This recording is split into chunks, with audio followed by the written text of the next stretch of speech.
This is Intelligence Matters, sponsored by FLAIR, a leader in providing actionable cyber threat intelligence to companies and governments around the world. Josh Geltzer is Deputy Assistant to the President, Deputy White House Counsel, and Legal Advisor to the National Security Council. Josh joins us today to talk about the reauthorization of Section 702 of the Foreign Intelligence Surveillance Act. We'll be right back with that discussion after a word from our sponsor. I'm Michael Morrell, and this is Intelligence Matters. The lines between geopolitical risk and cyber risk are blurring. FLAIR is a next-generation, continuous threat exposure management SaaS platform that equips corporate information security teams with world-class collection and continuous monitoring across dark web cybercrime forums, markets, Telegram channels, and sources of geopolitical risk. FLAIR sets up in 30 minutes, creates actionable intelligence from hour one, and is used by governments, security teams, and threat intelligence teams around the world. You can try FLAIR's free trial at their website, flair.io. That's flair.io. Josh, thank you for joining us. It's great to have you on Intelligence Matters. Thank you so much for the chance to be part of this conversation. I'm grateful. And congrats on your recent promotion. You know, when you first agreed to do this podcast, among other titles, you were President Biden's Deputy Homeland Security Advisor, and now, among other titles, which I've just gone through in the introduction, you are the legal advisor to the National Security Council. So congratulations. I really appreciate it. Thank you so much. You're welcome. Well-deserved, I'm sure. Josh, before we get to the topic that we want to talk about, can you just tell us what the NSC legal advisor does? And if you're a law student listener out there who's interested in national security, you're going to want to listen to this answer. Well, it is, first of all, a real privilege to get to be in the role. And there are a couple of functions for us. We have the privilege of working with a really dedicated, really talented team of lawyers who come to this office from across our government, the Department of Justice, the State Department, the Defense Department, the intelligence community. And on campus here at the White House, we advise the other parts of the National Security Council on legal issues. That means helping them craft strategies, helping them think through particular actions or operations, and in a sense, issue spotting when there are particularly thorny legal issues lurking. And when there are, we serve another function, which is we run the interagency lawyers group, in which we convene the top lawyers at the State Department, the Defense Department, the Department of Justice, the intelligence community, other parts of the government where relevant. And we talk through these tougher issues, and we bring back to policymakers generally consensus views of what's legally available, what's not, and prudential considerations along the way. That's the job in a nutshell, Michael. Yeah, very important role, obviously. Okay, Josh, our topic of discussion today, the reauthorization of something called Section 702 of, and this is going to sound esoteric, of the Foreign Intelligence Surveillance Amendments Act of 2008. Critically important to the intelligence community, which we're going to talk about. Let's start with the basics, as I want to kind of level set for all our listeners who may not know all the details here. So let's start with, what is FISA? What is the Foreign Intelligence Surveillance Act?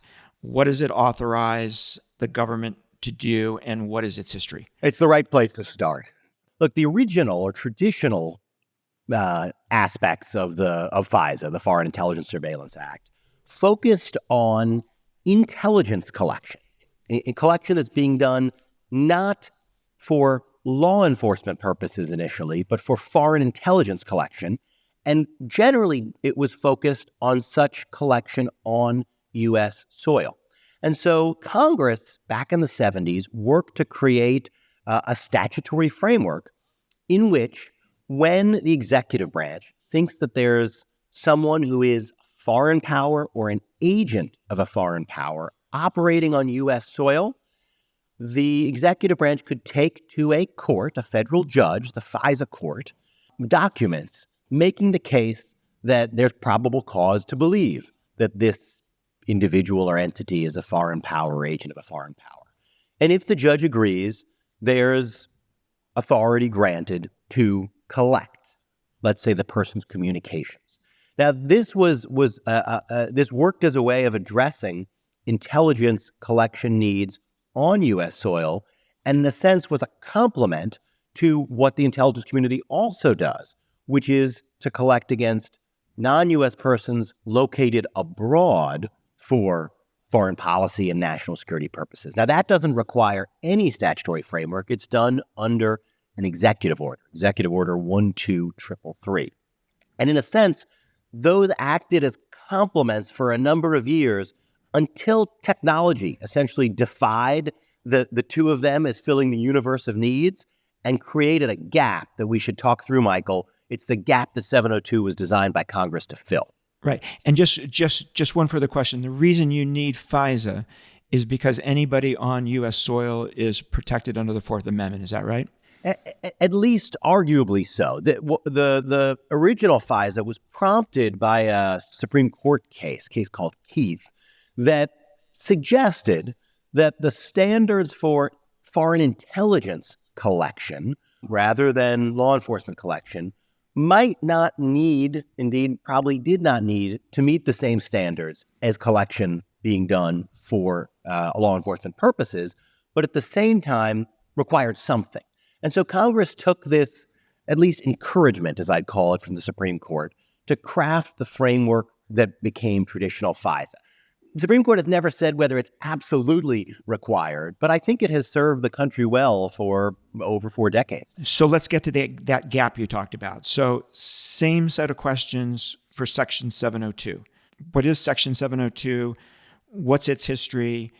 And in particular, why did the intelligence community need it to become an amendment to FISA? So technology, in a sense, defied a world that seemed to be covered pretty well by either traditional FISA for intelligence collection, mostly here in the United States, or Executive Order 12333, intelligence collection focused on non-U.S. persons located abroad. Because here's what cropped up. There were non-U.S. persons located abroad. This is sounding a lot like the coverage of Executive Order 12333, but they were using U.S.-based service providers. They were using the same sort of, for example, email technologies that the rest of the world began using because they're reliable, they're cheap, often free, they tend to be secure, and they're just appealing and easy to use. And so especially after 9/11, terrorists in particular started using, in a sense, America's ingenuity, its own technological innovations against us. They were abroad and they were not U.S. persons, but they were using, let's say, U.S. email providers in order to communicate, both with each other abroad and to some extent to attempt to radicalize and recruit to violence Americans here in the homeland. Now, because of the nature of these individuals as targets of collection, non-U.S. persons located abroad, you might think they are covered by Executive Order 12333. Right. But the quirk is, in a sense, where the wires were for their communications. They were going through the United States because they were using U.S. service providers. They were getting additional protection by using our own services against us. And it became overwhelming to treat them all as if they were subjects of traditional FISA collection in the post 9/11 era where the threats were really mounting. And so Congress worked with the president and enacted in 2008 a statutory framework that was meant to get at this category. And that became Section 702 of FISA. So who can the intelligence community target under 702 and who can't it target? So using 702, the intelligence community can only target non-U.S. persons located abroad. It cannot do, and the statute says this explicitly, it cannot target, obviously, U.S. persons or those on U.S. soil, but it also can't target non-U.S. persons located abroad if the real goal is to collect on Americans with whom they're communicating. Now, as I'm sure we'll talk about it, Michael, there was an anticipation that non-U.S. persons located abroad would be talking at times with U.S. persons. Indeed, that was some of the greatest concern at the time the statute was first enacted, Right. But what can't be done is the roundabout, the end run, in which you collect against them abroad in order to really get collection on U.S. persons or persons in the homeland. And the compromise that was struck is that instead of going target by target to the FISA court, which really didn't make sense for targets who are like Executive Order 12333, who do not have Fourth Amendment rights because they're non-U.S. persons located abroad, the executive branch would go once a year to that court, that federal court. And once a year, it would give the topics it wants to collect on using Section 702, as well as the safeguards, the guardrails, how the information would be handled and shared and stored. And a federal judge would review that extensive filing once a year. And if it was deemed consistent with the Fourth Amendment and the statutory requirements, the court would approve it for another year to come. At which point the executive branch could work with the U.S. companies, the electronic communication service providers, on the particular targets who qualify for collection under those rules that have been approved by the FISA court. And essentially for 15 years, that's how it's been working. So the targets are set once a year by the process you just talked about.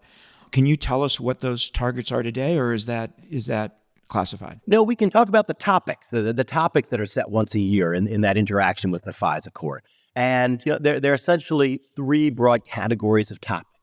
One, counterterrorism. That was, in a sense, the original impetus for this statutory framework, though, as I'm sure we'll talk about, those who use American electronic communication service providers to plot against us have broadened, and therefore the value of 702 has broadened. But the terrorism is one, counterproliferation is another, and then general hostile state actors and activity is a third. Those are the categories at this point, recently declassified, that get approved once a year by the FISA court. And then particular targets of collection are those whom the executive branch takes to a company and says, please bring us back the communications of these targets. They fall within one of those categories, and our collection and handling of the information associated with them will be compliant with the FISA court-approved rules. So that last category, the hostile acts category, sounds pretty broad. Well, it is broad in a sense because this is foreign intelligence collection, ultimately, something you have lived and breathed in your career, Michael. Yep. And, we are in a world right now where 702 is helping us on some of the exact things Americans would want insight into. 702 has helped expose efforts by foreign powers like the PRC, China, to coerce nations to oppose international responses to human rights violations. It's helped us gain insight into Russian atrocities in Ukraine, like forced relocation of children and deliberate firing on fleeing civilians. So those are the ways, examples of the many ways in which being able to collect using this authority on non-U.S. persons located abroad has helped give us a wide range of insights into hostile actors like Russia, China, Iran, and others. And I would assume that counterintelligence, right, would be in that third category? Counterintelligence is also important, and indeed, 702 collection is critical for that, including helping to snuff out those who are trying to recruit spies in the United States. And oftentimes, 702 can help the intelligence community understand whether what they're seeing is outreach to someone who is unwitting, essentially a potential victim, so they can be warned that they are being recruited as a spy, versus working with a witting cooperator in the United States to either spy or recruit other spies, in which case there are different disruption options available to the executive branch. And then are cyber adversaries in that third category as well? That sounds pretty important. Absolutely. Yeah. Absolutely. So 702 acquired information has helped us identify and mitigate an Iranian ransomware attack against a nonprofit just last year. Within 1 week, this intelligence helped the government to respond to, mitigate, and ultimately recover that organization's information without paying the ransom. 702 acquired information has been used to identify multiple foreign ransomware attacks on U.S. critical infrastructure. So again, just a couple examples, but a big affirmative yes to the value of 702 collection for cyber. Yeah. So let's maybe generalize that, right? How important is this collection to the intelligence community? Is this a nice to have? Is this kind of, important, or is this very important? Where do you put it in that spectrum, and why? It's a must-have, Michael. It's a must-have. And let me give you some numbers maybe that help to capture why that is the case. Think about the president's daily brief, the thing that goes to him and other senior policymakers every day on, by design, the most important issues of the day, as you know well. So last year, in 2022, 59% of the articles in the president's daily brief contained 702 information reported by the National Security Agency. 59%, essentially 2/3 of the most important articles of the day to the president and the upper echelons of the U.S. government had some 702 information in there. Let me give you another number. 70% of successful weapons and counterproliferation disruptions supported by CIA from 2018 to 2022, over a 4-year period, were supported by 702 collection. And then I'll give you one other number, which is 100%. You know from your own extensive service that the president sets out certain intelligence priorities, right, as part of an ongoing review of how the intelligence community directs its resources. Those priorities, 100% of them, of those topics reported on by NSA, were supported by 702 information in 2022, last year.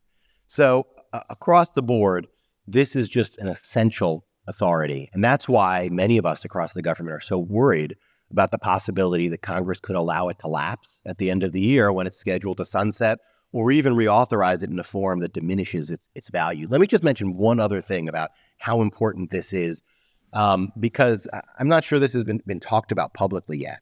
But Chairman Milley sent a letter to the Armed Services Committees towards the end of his tenure in which he urged the reauthorization of 702. And I just want to read you two sentences from Chairman Milley's letter.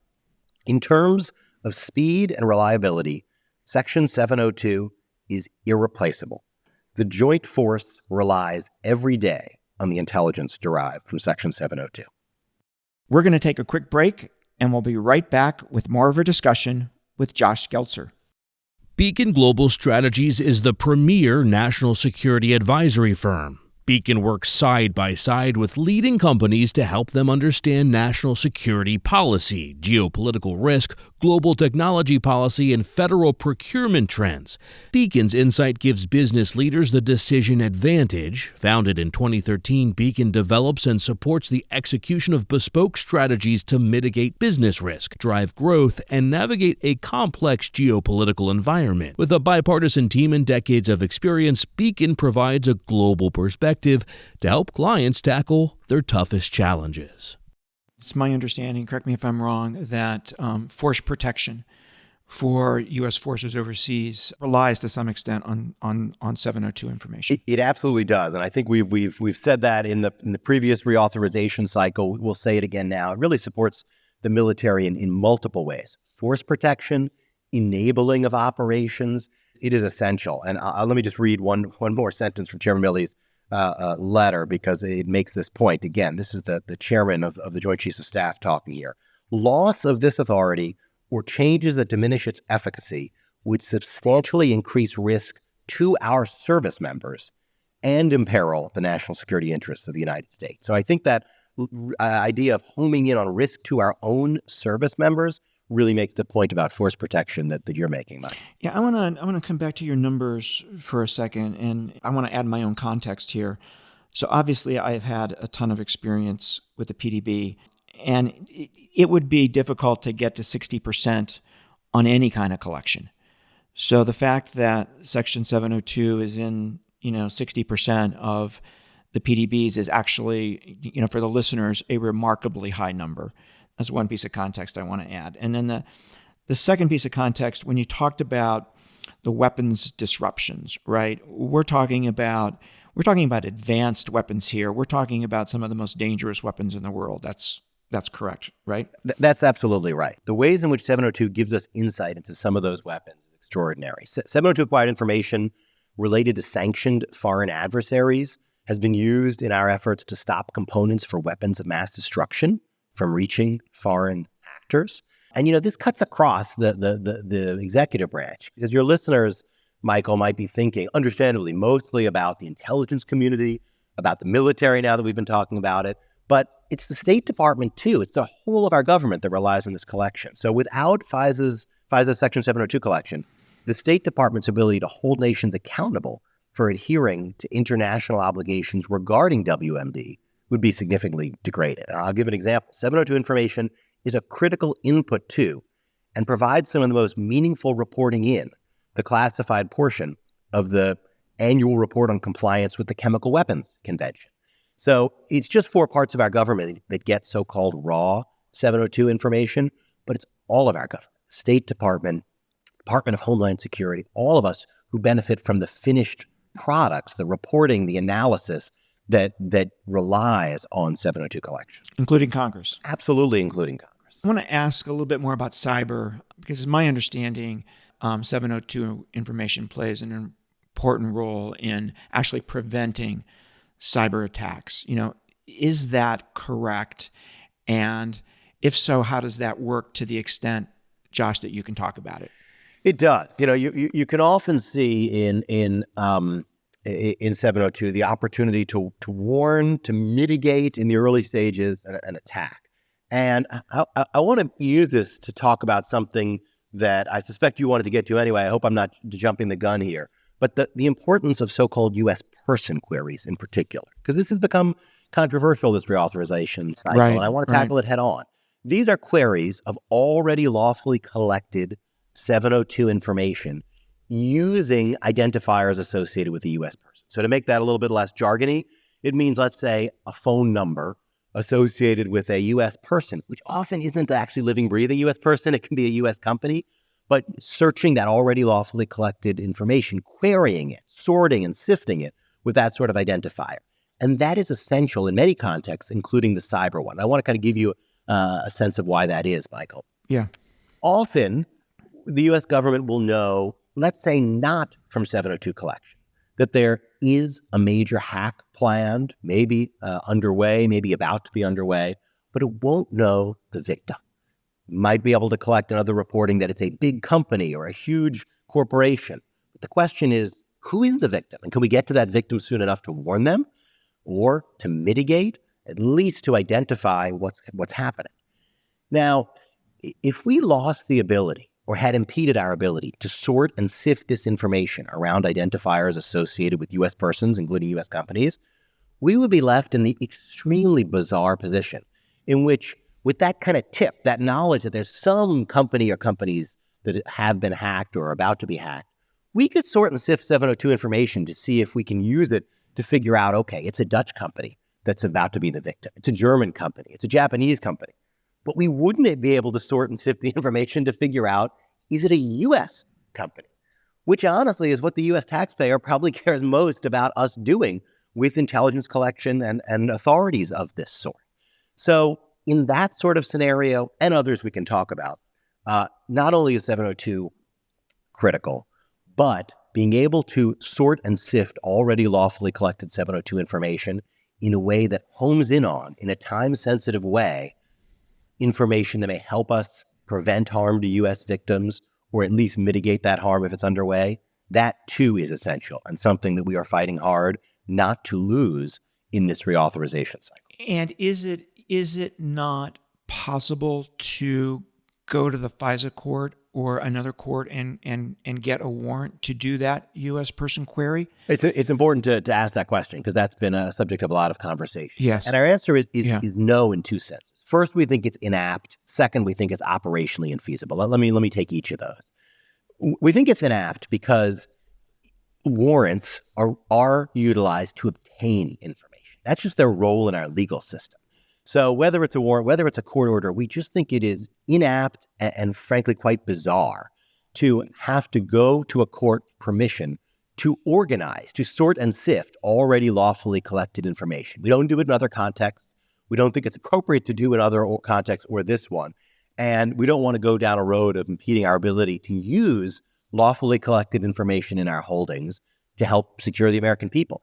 Doing so would cut against, it would be in the opposite direction of the urgings, the recommendations of the 9/11 Commission report, of the Webster Commission after the Fort Hood shooting. It would be going backwards in the direction that we as an executive branch have been urged to go for decades, and I think for good reason, urged to go in the direction of utilizing that which is in our holdings. So that's why it's inapt, but it's also operationally infeasible, again, for a couple of reasons. First of all, it's not clear what standard one would meet in asking the FISA court for approval. It certainly would not be probable cause of a crime. That's not this context. Right. This is intelligence collection. It wouldn't be probable cause of a foreign power or agent of a foreign power. That's the traditional FISA standard to get collection.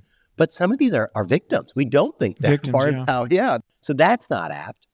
So it's not clear what the standard should be. It's also just not feasible to do on the timeline that this critical authority gives us insights to utilize.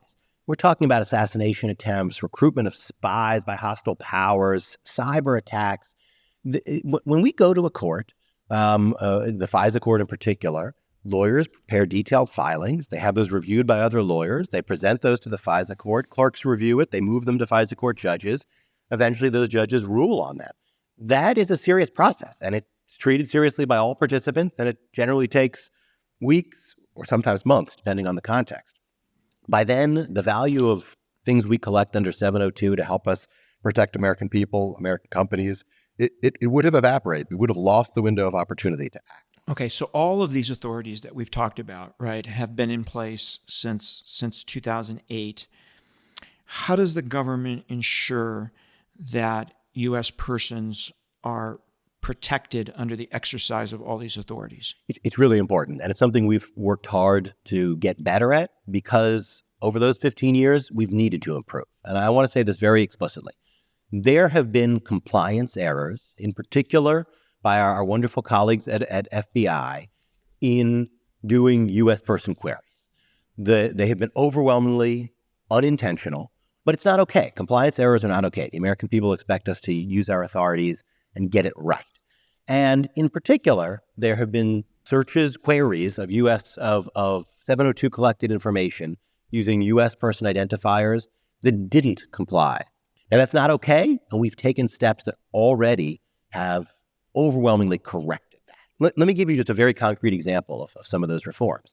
It used to be that if you were an FBI agent or analyst who wanted to query 702 collected information, actually who wanted to or didn't want to query it, you had to opt in or opt out. In other words, the default query included the querying of 702 information. And you had to remember to opt out if you didn't want to and weren't supposed to be querying it. People forgot. It's not a great system. And that system has been overhauled. Now, if you're sitting in the Hoover building and you want to query 702 information, you must opt in. And then you must give a case-specific written justification for why you're querying that information and why that query fits within the FISA court-approved rules.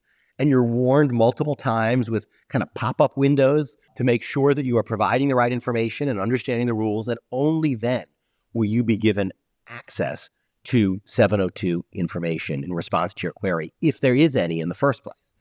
And that's a system overhaul that was overdue, and it has made a difference. That, plus higher level review for certain sensitive queries, plus better training and work by an oversight office, all of that led to a 93% drop in FBI's U.S. person queries and an increase in the compliance rate for the queries that were still conducted. Now, we think we can keep getting better still. That is always true with the execution of complex government programs, as you know well, Michael. But there have been compliance errors in the past, and I want to say that out loud. But big steps have been taken, steps that we know from the data are working to address those. And we think as part of this reauthorization cycle, we can take those policy reforms, we can work with Congress to entrench them in statute so they're not rolled back by this administration or any next administration to come. And that would improve this program and maintain its extraordinary value in protecting national security. Josh, when did these reforms happen? The bulk of these reforms were put in place in 2021, and then we added a few more earlier this year, 2023. Got it. And then what kind of oversight is there, both in the executive branch and Congress, right, to make sure that people are doing what they're supposed to be doing? It is three-branch oversight. It's oversight by all three branches of the federal government. And let me say a word on each of those. First of all, once a year, as I indicated, the FISA court scrutinizes how the program has been conducted in the prior year and how the executive branch is proposing to conduct it in the year to come in extensive filings and often a back and forth of questions back to the executive branch. So that's the judiciary.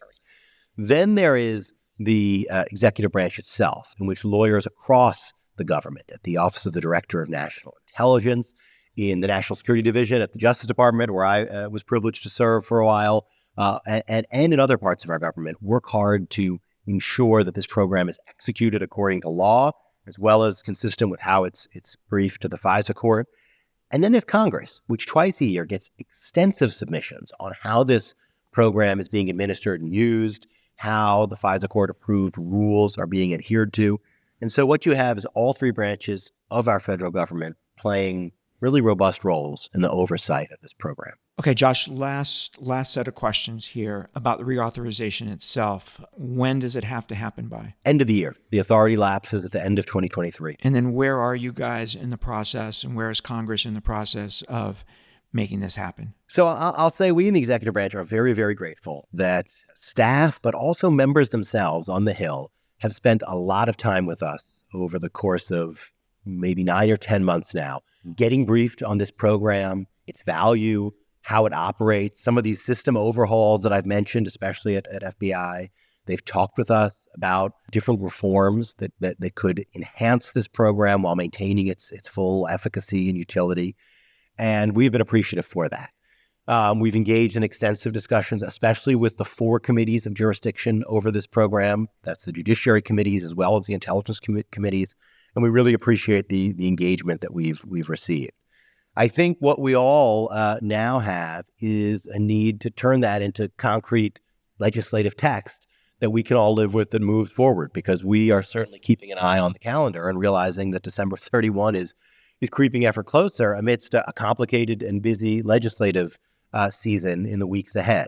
And so we look forward to continuing to work closely with those committees, with the leadership on the House and the Senate side, to figure out a path to reauthorization here. It's worth emphasizing that after this was first put into law in 2008, it has been reauthorized in 2013 and 2018, bipartisan, bicameral votes to see it reauthorized, presidents of both parties signing those reauthorizations into law. And we think that this is absolutely essential to see reauthorized with its full efficacy maintained by the end of the year. And I'll just say one more thing, Michael, which is, as we've had these conversations with the Hill over many months now, what everyone cares about in their national security, foreign policy interests on the Hill, if you care about being tough on China, you care about seeing 702 reauthorized. If you care about cutting off fentanyl supply coming from China in terms of chemical precursors and foreign cartels thereafter, you care about seeing 702 reauthorized.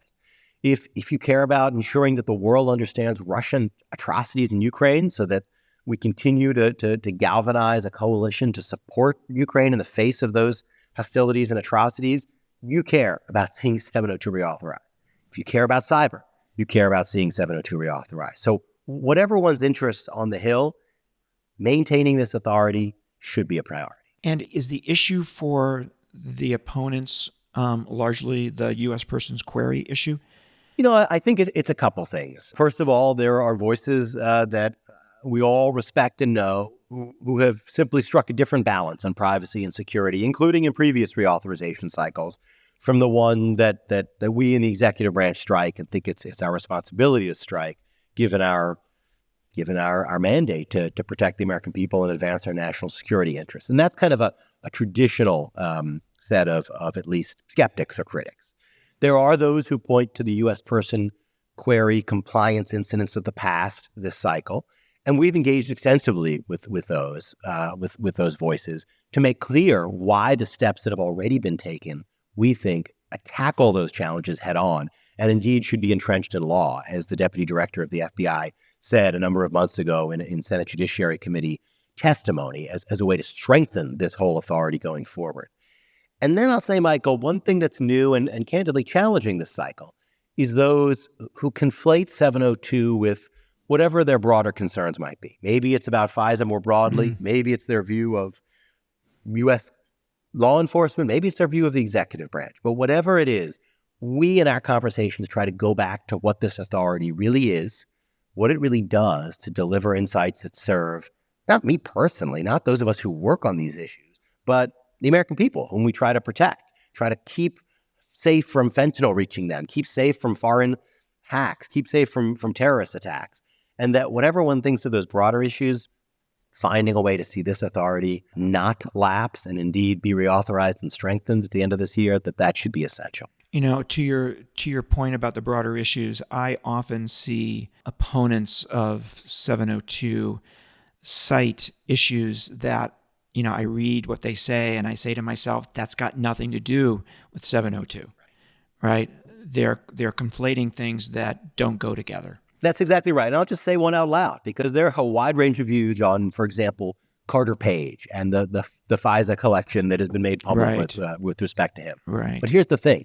702 had nothing to do with it. So exactly. Whatever one's views on all of that, they are not germane to this important project of seeing this authority, which delivers so much to the American people by way of protection from a wide range of threats, seeing it reauthorized. And then what happens if it's not reauthorized by December 31st? Is there a period of time that you can continue to collect, or is that it? So there are some complicated questions on that in which we continue to refine our understanding and talk with the Hill and others. But, you know, I think the bottom line takeaway should be this authority needs to be reauthorized before the end of the year. We kicked off in earnest the reauthorization cycle way back in February of this year with a letter to Congress, but also made public, signed by the Director of National Intelligence and the Attorney General. We deliberately did that 11 months before expiration so that there could be a lot of time for discussion and debate and every briefing that any member of Congress or their staff might want from us. And again, we are really appreciative to those who put in the time with us in secure spaces, receiving those briefings and having really good discussions. But it's time now to figure out a way to get this reauthorized, and the time to do it is before the end of the year. Josh, thanks so much for taking the time to join us. This has been really insightful, and I think it'll really give folks an understanding of this critically important issue. Thank you for taking the time. Thank you so much, Michael. That was senior White House official Josh Geltzer. I'm Michael Morell.